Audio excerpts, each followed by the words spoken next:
अस्सलामुअलैकुम dear students, I am professor Waqar Ali. आज हम lecture number 11 chapter number 3 object oriented programming in C++ में से दो फंक्शंस के हवाले से डिस्कशन करेंगे जिनका नाम है getch एंड getche।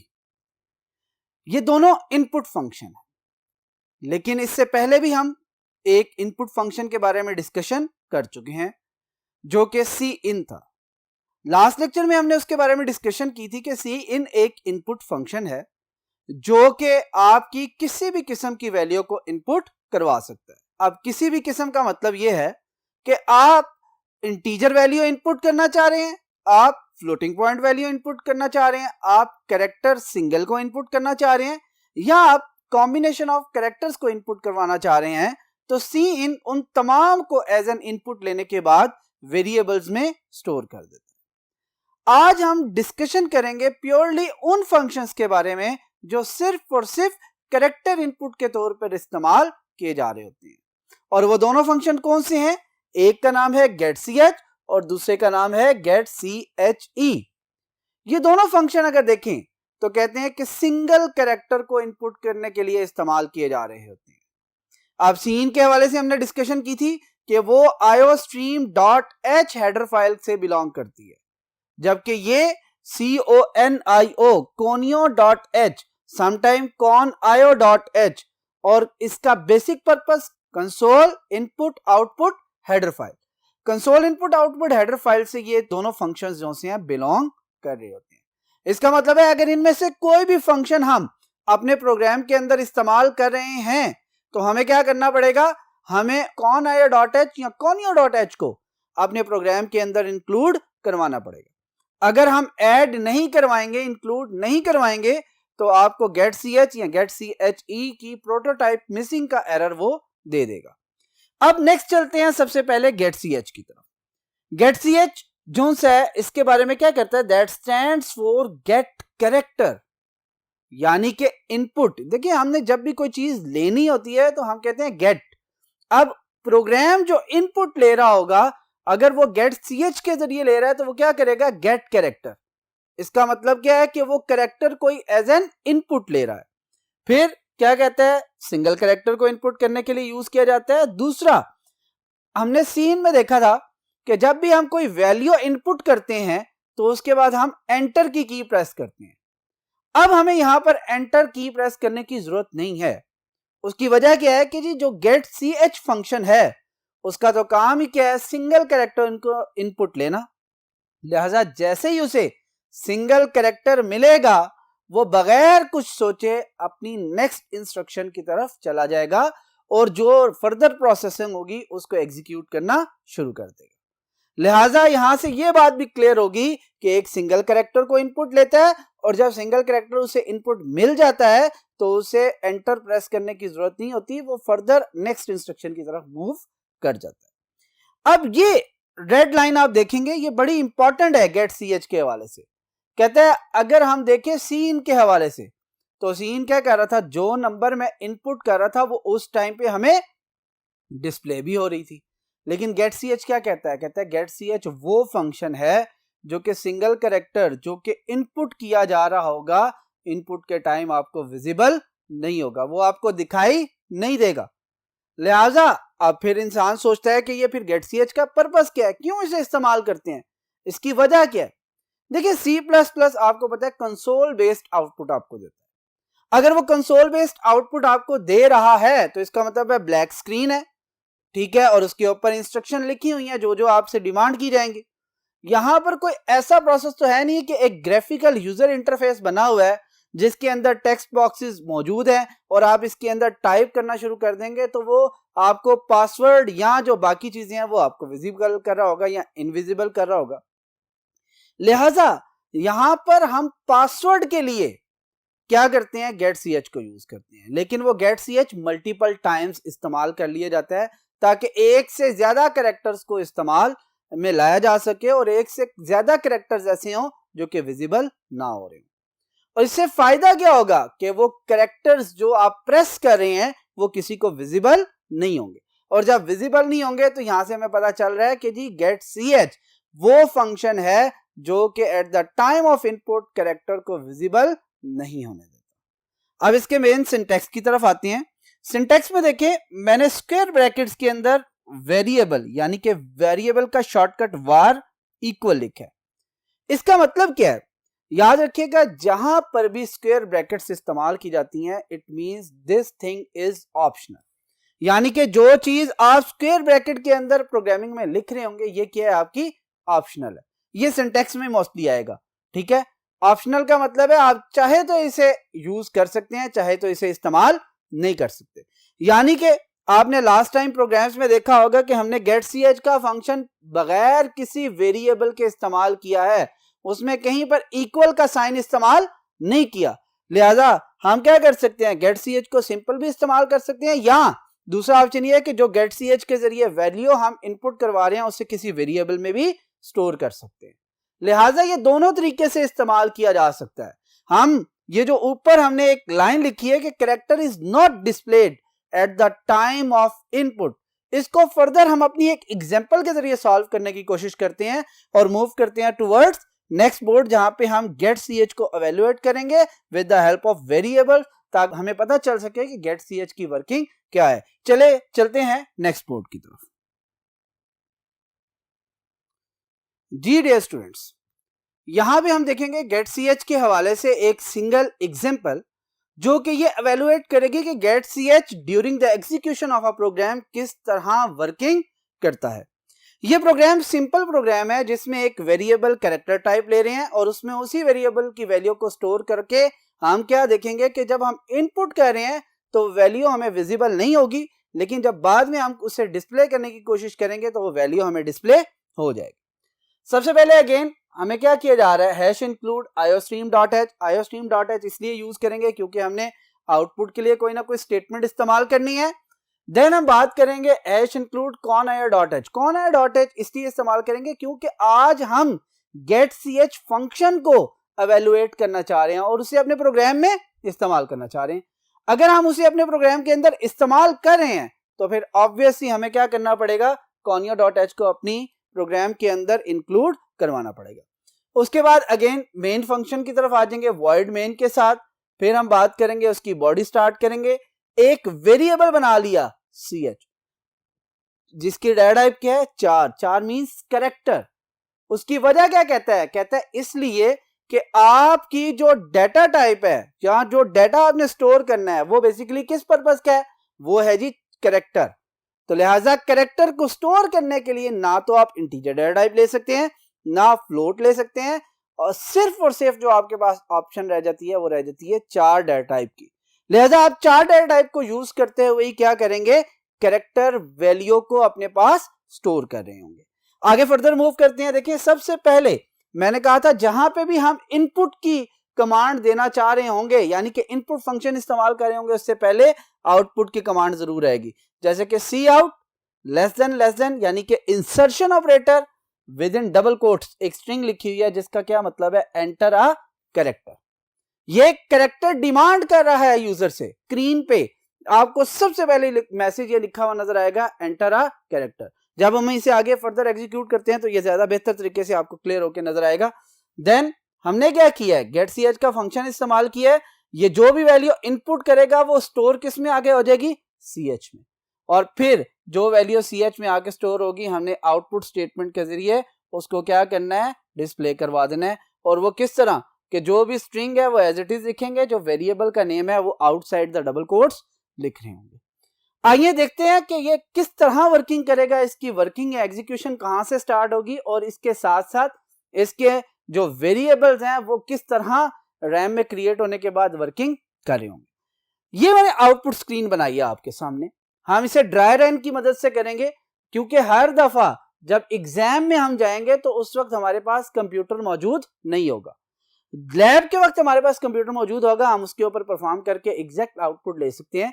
लेकिन हमें फर्दर भी पता होना चाहिए कि अगर मैं एक सॉफ्टवेयर टेस्टर के तौर पे काम कर रहा हूं तो किस तरह बगैर कंप्यूटर के भी मैं इस पूरे प्रोग्राम को टेस्ट कर सकता हूं।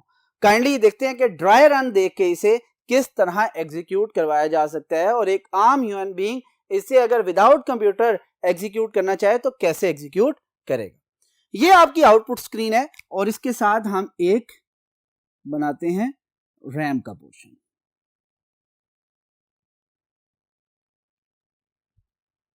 हमारी एग्जीक्यूशन याद रखें हमेशा कहां से स्टार्ट होगी, मेन से। इसका मतलब है सबसे पहला काम क्या होगा, आपके मेन फंक्शन पर आपका कंट्रोल ट्रांसफर होगा। जैसे ही मेन पर आया सबसे पहले कर्ली ब्रेसेस, और कर्ली ब्रेसेस के बाद सबसे पहला काम क्या है, एक कैरेक्टर वेरिएबल बनेगा जिसका नाम क्या है, CH। यानी कि वेरिएबल का नाम क्या होगा, CH रैम के अंदर। उसको मिलेगा टोटल 1 बाइट, क्योंकि कैरेक्टर जो सी डाटा टाइप है वो सिंगल बाइट होल्ड करती है, और इसका कोई ना कोई क्या होगा, एड्रेस होगा। क्योंकि ये 0x11 इसलिए लिख दिया है कि ये आपका कोई भी लॉजिकल एड्रेस हो सकता है, कोई भी फिजिकल एड्रेस हो सकता है जो कि रैम के अंदर हेक्साडेसिमल पे बेस कर रहा होता है, इसलिए 0x11 एक सिंपल सा एड्रेस दे दिया। ये स्टेटमेंट कंप्लीट होने के बाद हम फर्दर मूव करते हैं किस स्टेटमेंट पर, नेक्स्ट स्टेटमेंट पर। ये स्टेटमेंट कौन सी है, सी आउट की। याद रखिएगा सी आउट की जो स्टेटमेंट है इसका ताल्लुक आउटपुट स्क्रीन के साथ है, इसका ताल्लुक रैम के साथ नहीं है। ये याद रख लीजिएगा, जितनी भी आपकी वेरिएबल की स्टेटमेंट होंगी उन तमाम का ताल्लुक किसके साथ होगा, रैम के साथ। जबकि जितनी भी स्टेटमेंट आपकी आउटपुट या इनपुट से रिलेटेड है उनका ताल्लुक किसके साथ होगा, आउटपुट स्क्रीन के साथ। लिहाजा यहां पर सबसे पहले सी आउट लिखा हुआ है और क्या डिस्प्ले करना है, एंटर अ कैरेक्टर। लिहाजा यहां पे एज इट इज आपको क्या लिखा हुआ नजर आ जाएगा, एंटर अ कैरेक्टर। ये स्टेटमेंट आपकी कंप्लीट एग्जीक्यूट होगी। अब उसके बाद नेक्स्ट स्टेटमेंट आएगी CH equal to get CHE। ये गेट CH बेसिकली क्या है, इनपुट आपका फंक्शन है। लिहाजा यहां पर आपको क्या होगा, एक कर्सर ब्लिंक करता हुआ नजर आ रहा होगा। यहां पे क्या आपको होगा, एक कर्सर ब्लिंक करता नजर आ रहा होगा, जो कि इस चीज की पहचान है कि आपने अब कोई कैरेक्टर इनपुट करना है। अब देखिए कैरेक्टर कौन कौन से हो सकते हैं। अगर कैरेक्टर सेट की बात करें तो हमने क्या कहा था, कैरेक्टर कांस्टेंट की बात करते हैं। डेफिनेशन के अंदर हमने कहा था a single digit, a single alphabet और a single symbol inside the single quotation mark is known as character constant. इसका मतलब है कैरेक्टर कांस्टेंट के अंदर डिजिट्स भी आ सकते हैं, कैरेक्टर कांस्टेंट के अंदर सिंबल्स भी आ सकते हैं, कैरेक्टर कांस्टेंट के अंदर अल्फाबेट्स जो कि अपर केस या लोअर केस हैं वो भी आ सकते हैं। लिहाजा यहां पर आप कुछ भी दे सकते हैं। आप इस वक्त ज़हन नशीन करें कि मैं हैशटैग का जो सिंबल है वो इनपुट कर रहा हूं।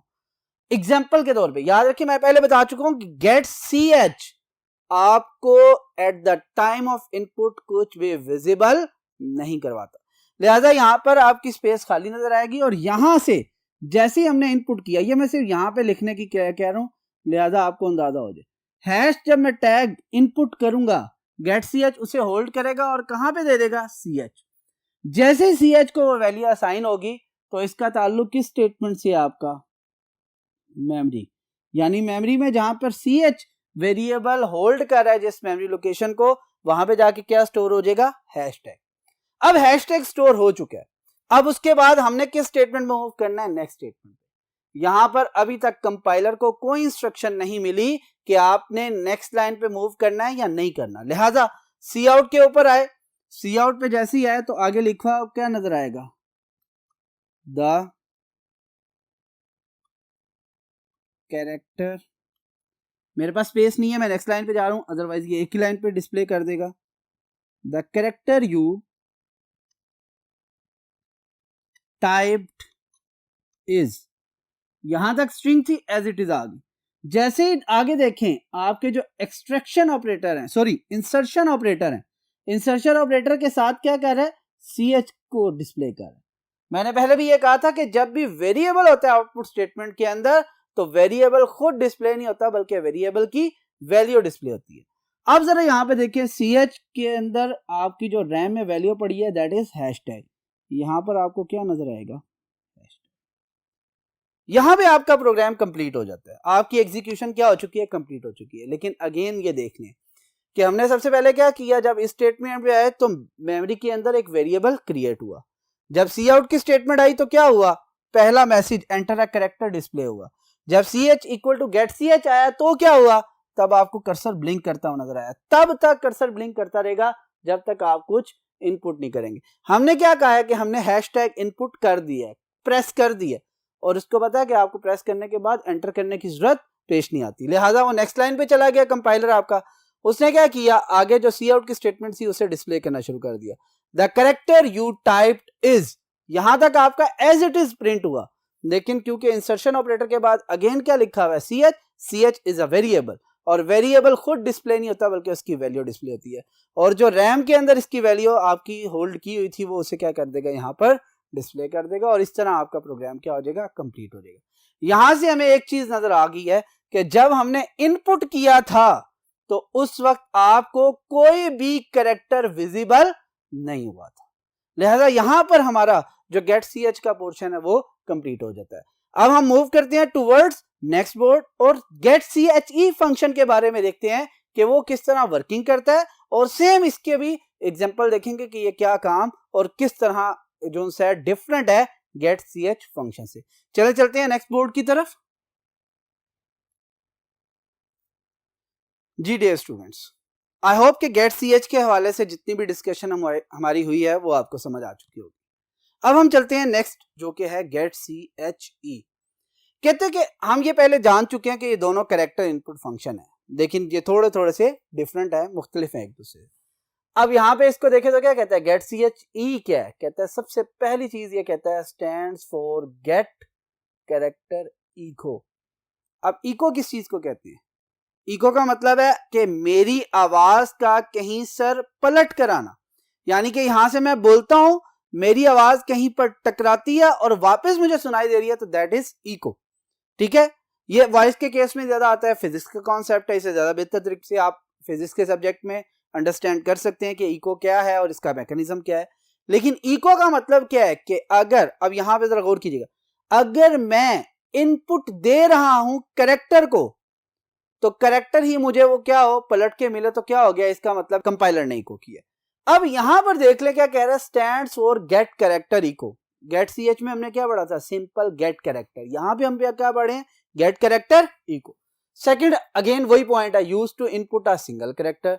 थर्ड पॉइंट एग्जैक्टली सेम है, no need to press enter key, यानी कि गेट सी एच की बात करें या गेट सी एच ई की बात करें, दोनों सिंगल कैरेक्टर को इनपुट करते हैं, दोनों को जो सा कैरेक्टर इनपुट करने के बाद प्रेस एंटर करने की जरूरत नहीं होती।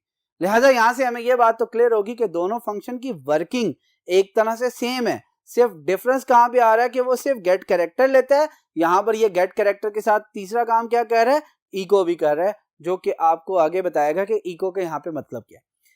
यहां पे रेड पे देखें, रेड लाइन में लिखा हुआ नजर आ रहा है कि the input character is displayed at the time of input.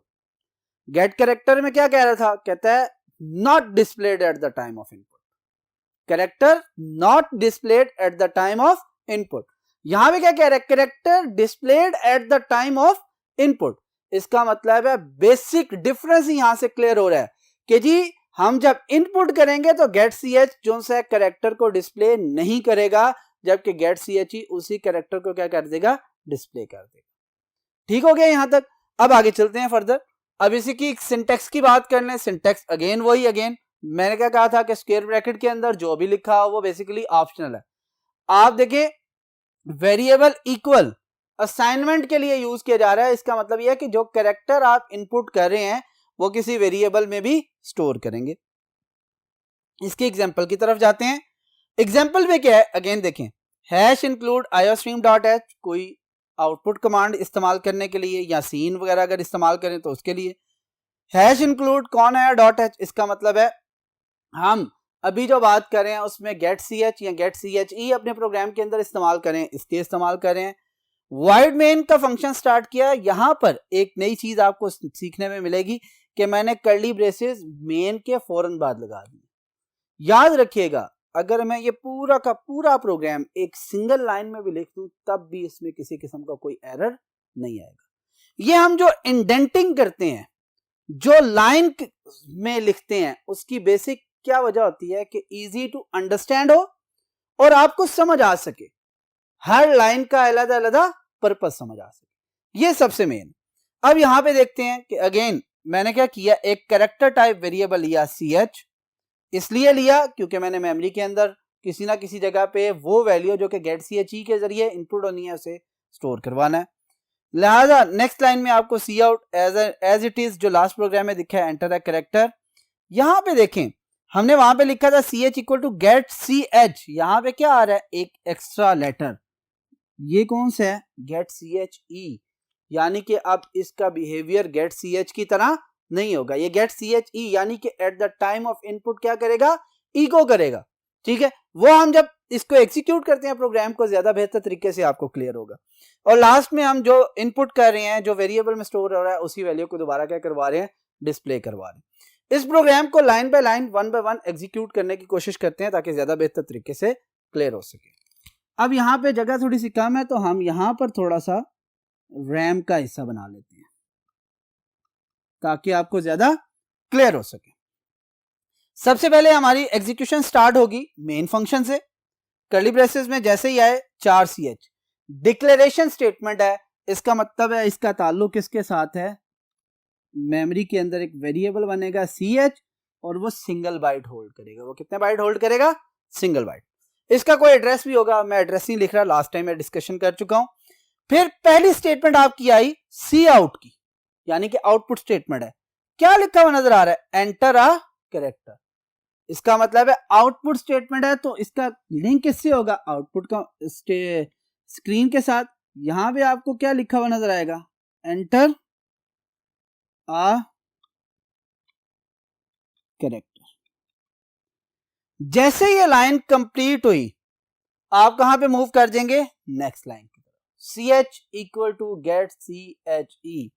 C H equal अगर भूल भी जाए तो यहाँ पे गेट सी एच ई का क्या मतलब है, ये एक इनपुट फंक्शन है और जैसे ही इनपुट फंक्शन आएगा यहाँ पे आपको कर्सर ब्लिंक करता हुआ नजर आएगा, कर्सर ब्लिंक कर रहा होगा। इसका मतलब है कि वो डिमांड कर रहा है कि काइंडली इनपुट अ कैरेक्टर। इससे पहले भी मैसेज लिखा हुआ है एंटर अ कैरेक्टर, लेकिन तब तक ये ब्लिंक करता रहेगा जब तक कि आप कोई एक सिंगल कैरेक्टर इनपुट नहीं करेंगे।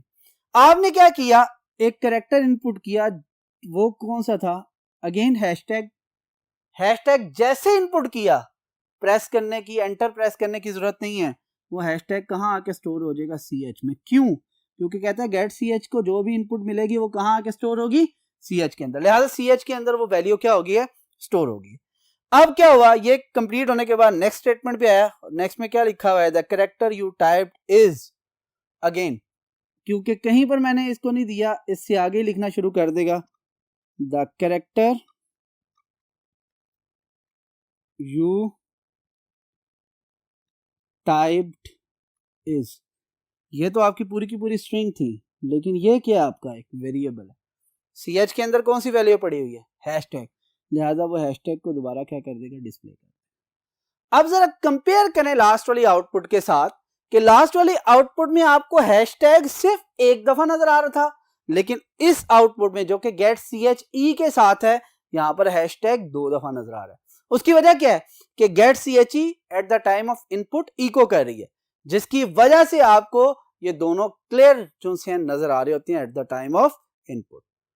अब यहां से हम बेसिक डिफरेंस निकाल सकते हैं कि गेट सी एच के जरिए जो भी इनपुट कर रहे हैं वो input eight the time of input नजर नहीं आ रही, यानी कि जो कैरेक्टर इनपुट करेंगे वो विजिबल नहीं होगा गेट सी एच के जरिए, लेकिन गेट सी एच ई के जरिए वही कैरेक्टर अगर इनपुट कर रहे हैं तो वो विजिबल होगा eight the time of input. लिहाजा यहां पर ये क्लियर हो जाता है कि जी गेट सी एच और गेट सी एच ई के बेसिक डिफरेंस एक ही है कि दोनों में कैरेक्टर इनपुट ही है, दोनों को एंटर प्रेस करने की जरूरत नहीं पड़ती। सिर्फ क्या डिफरेंस है कि एक में कैरेक्टर विजिबल नहीं होता और दूसरे में कैरेक्टर विजिबल होता है। गेट सी एच में character eight the time of input visible नहीं होता, जबकि गेट सी एच में eight the time of input character visible होता है। उम्मीद है कि आज का लेक्चर आपको बहुत अच्छी तरह से समझ आया हुआ होगा और इंशाल्लाह नेक्स्ट लेक्चर में आपसे फिर मुलाकात होगी। अल्लाह हाफ़िज़।